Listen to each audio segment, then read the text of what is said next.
চিপৰাংটো মাৰিয়ে আছে, মাৰি লাভ নাই। চিপাঝাৰত চিপৰাং মাৰিয়ে আছে। প্ৰণৱ নাৰায়ণ দেৱেই হওক বা বনমালী শৰ্মাই হওক, আমাৰ এটা বুথ পৰ্যায়তো তেওঁলোকে সাংগঠনিক শক্তি বা সাংগঠনিক কাম কৰা নাই। এতিয়া কেনেকৈ আকৌ আমাৰ কাৰণে ভাবুকি হ'ব? বিগত 50 বছৰৰ যিমান কাম হৈছে তাতকৈ যদি যুগ বিয়োগ পূৰণ কৰে দেখিব আমাৰ দুগুণ। এই যিটো নেকি আমাৰ বিকাশৰ আৰু উন্নয়নৰ যিটো ধাৰা, সেই ধাৰাটোকে গইনা লৈ আজি গোটেই চৌদিশে এনেকুৱা এটা আমাৰ প্ৰভাৱ হৈছে, যিটো প্ৰভাৱৰ কথা কৈছোঁ, যিটো নেকি প্ৰতিকাৰ কথা কৈছোঁ, সেই প্ৰতিকাত ময়ো যেন তেওঁলোকৰ সৈতে একেবাৰে মিলিন হৈ গৈছোঁ। ইয়াত এটাই মাত্ৰ প্ৰশ্ন যে আমি কংগ্ৰেছক কেতিয়াও দ্বিতীয়বাৰৰ কাৰণে আমি ইয়াত বিধানসভাত আমি জয়ী নকৰাওঁ। আমি ডক্টৰ হিমন্ত বিশ্ব শৰ্মা ডাঙৰীয়াক আমি দ্বিতীয়বাৰৰ কাৰণে মুখ্যমন্ত্ৰী পাতিম। কংগ্ৰেছে যিহেতু এতিয়া ওলাই আছে পৰমানন্দ ৰাজবংশীয়ে যে বিগত 5 বছৰ চাব যায় এনেকুৱা ধৰণৰ কাম কৰিব লাগিছিল, সমষ্টি কৰা নাই, এনেকুৱা ধৰণৰ কথা ওলাই আছে। গতিকে ক'ৰবাত নহয় ক'ৰবাত বিনন্দ শইকীয়া আপোনাৰ বাবে ফেক্টৰ হ'ব পাৰিব নেকি? নাই, বিনন্দ শইকীয়া নিজে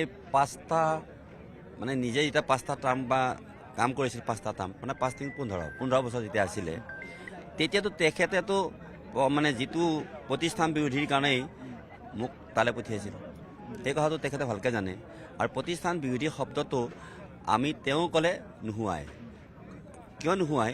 আজি যিখিনি কাম আমি কৰিছোঁ সেইখিনি কাম যোৱা বিগত 50 বছৰৰ যিমান কাম হৈছে তাতকৈ যদি যুগ বিয়োগ পূৰণ কৰে দেখিব আমাৰ দুগুণ। 50 বছৰতকৈ দুগুণ কাম আমাৰ মাননীয় ডক্টৰ হিমন্ত বিশ্ব শৰ্মা ডাঙৰীয়াৰ নেতৃত্বত আমাৰ এটা বিকাশৰ উন্নয়নৰ ধাৰা বৈছে।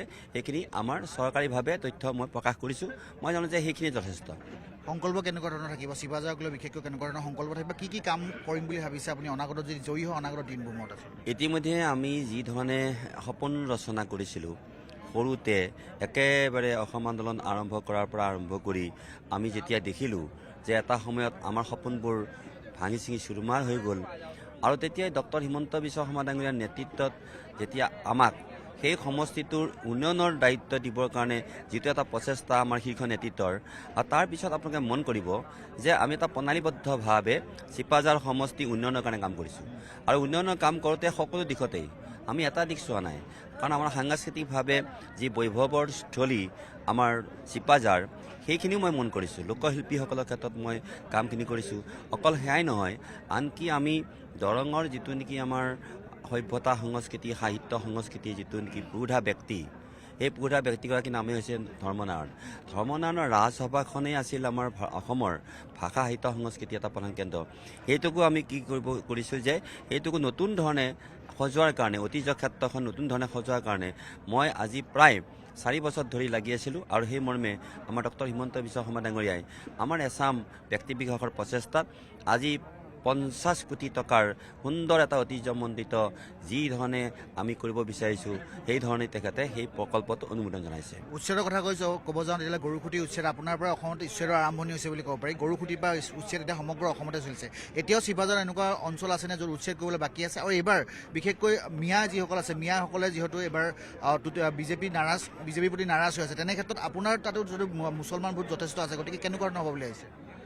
আমাৰ চিপাঝাৰত আটাইতকৈ গুৰুত্বপূৰ্ণ এটা অংশ হৈছে খিলঞ্জীয়া মুছলমান।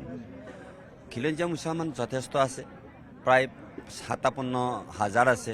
তাৰ পাছতে বাকীখিনি আমাৰ বংগমূলীয়। আৰু বংগমূলীয়ও ইতিমধ্যে আপোনালোকে জানেই যে যেতিয়া উচ্ছেদ অভিযান চলিছিল তেতিয়া সৰহ সংখ্যকেই ইয়াৰ পৰা গুচি গৈছে। তেওঁলোকে পাম ধৰিবলৈহে আহে। গতিকে তেওঁলোকৰ প্ৰায় 11,000ৰো অধিক আমাৰ লোকৰ নাম আমি ভোটাৰ তালিকাৰ পৰা কটন কৰাৰ ক্ষেত্ৰত আগভাগ লৈছোঁ। যি কাম আমি কৰিব খুজিছিলোঁ অসম আন্দোলনৰ পাছত, কিন্তু কি হ'ল, অসম আন্দোলনৰ সময়ত সেই কাম নহ'ল, আমাৰ মোহভংগ হ'ল। কিন্তু এতিয়া মই নিজে অনুপ্ৰাণিত এইকাৰণেই যে ডক্টৰ হিমন্ত বিশ্ব শৰ্মা ডাঙৰীয়াৰ নেতৃত্বত এতিয়া অসম আন্দোলনৰ যিখিনি অপূৰণ কাম, সেইখিনি কাম কৰিবৰ কাৰণে এতিয়া আমি যথেষ্ট পৰিমাণে আগবাঢ়িছোঁ। আপোনাৰ যিজনে আচলতে টিকট বিচাৰিছিলে, বনমালী শৰ্মাই হওক বা প্ৰণৱ নাৰায়ণ দেৱে হওক, আপোনাৰ প্ৰচাৰ ক্ষেত্ৰত কিন্তু অহা দেখিবলৈ পোৱা যোৱা নাই। আপুনি যিমান প্ৰচাৰ চলাইছে কিন্তু তাত কম সংখ্যকে প্ৰায় দেখিবলৈ পোৱা যোৱা নাই। কিন্তু আজি সভাটো কিন্তু বনমালী শৰ্মাকো দেখিবলৈ পোৱা নাই। ক'ৰবাত নাৰাজগিৰি, এনেকুৱা ধৰণৰ নাৰাজগিৰিবোৰে ক'ৰবাত বিজেপিক ক্ষতি কৰিব নেকি চিপাঝাৰত? মই যিটো হাড়ে হুমুজিয়াই জানো, প্ৰণৱ নাৰায়ণ দেৱেই হওক বা বনমালী শৰ্মাই হওক, আমাৰ এটা বুথ পৰ্যায়তো তেওঁলোকে সাংগঠনিক শক্তি বা সাংগঠনিক কাম কৰা নাই। এতিয়া কেনেকৈ আকৌ আমাৰ কাৰণে ভাবুকি হ'ব? ভাবুকি কিয় হ'ব? যদি তেওঁলোকে আমাৰ চিপাঝাৰ বিজেপিৰ যদি এটাও যদি বুথ তৈয়াৰ কৰিলেহেঁতেন, এবাৰো যদি সাংগঠনিক সভাত উপস্থিত থাকিলেহেঁতেন, ওপৰতে মানে যি ধৰণে তেওঁ আহিছে সেই ধৰণে আহি পেলাই ৰাজকীয় ভংগীৰে ইয়াত আমাৰ কেতিয়াও চিপাঝাৰত সেইটো সম্ভৱ নহয়। চিপৰাং মাৰিব নোৱাৰে। চিপৰাংটো মাৰিয়ে আছে, মাৰি লাভ নাই। চিপাঝাৰত চিপৰাং মাৰিয়ে আছে, কিন্তু মাৰি পেলাই লাভ নাই। কিয়? চিপাঝাৰৰ মোৰ সতীৰ্থসকল আৰু বিজেপিৰ প্ৰতি আনুগত্য থকা প্ৰত্যেকজন লোকে এটা কথা বিশ্বাস কৰে যে চিপাঝাৰৰ উন্নয়নৰ ক্ষেত্ৰত তেওঁলোকে আপোচ নকৰে। ডক্টৰ হিমন্ত বিশ্ব শৰ্মা ডাঙৰীয়াৰ পক্ষত সকলো আছে আৰু সেইকাৰণে মই কাম কৰিবৰ কাৰণে সুবিধা পাইছোঁ। কিমান ভোটত জয়লাভ কৰিম বুলি ভাবিছে? অন্তিমটো প্ৰশ্ন। মই এতিয়া একো নকওঁ, কিন্তু যেনেকৈ আপোনালোকে প্ৰথম যেতিয়া আপোনালোকে মানে আপোনালোকে বুলি কৈছোঁ, আমাৰ সংবাদ মাধ্যমে বুদ্ধিজীৱীসকলে মোক কৈছিলে কি যে চিপাঝাৰ 21 চনত পৰমানন্দ ৰাজবংশী হাৰিব। এইবাৰো কৈ আছে কিন্তু মই কৈ আছোঁ হাৰিব বুলি কয়, আৰু যেতিয়া নেকি সংবাদ মাধ্যমে সেইটো কথা কয় মোৰ গা উঠি যায়। আৰু লগে লগে আপোনালোকক মই এটা কথা ক'ব খোজোঁ, আপোনালোকেতো জানে যে কি কৈছিলে যে আপোনালোকে আমাৰ লোকসভা নিৰ্বাচনতো চিপাঝাৰে ভাল ফল দেখুৱাবলৈ নোৱাৰিব, কিন্তু কি হ'ল ৰেকৰ্ডটো কৰিলে কিন্তু আমাৰ কোনে চিপাঝাৰবাসীয়ে।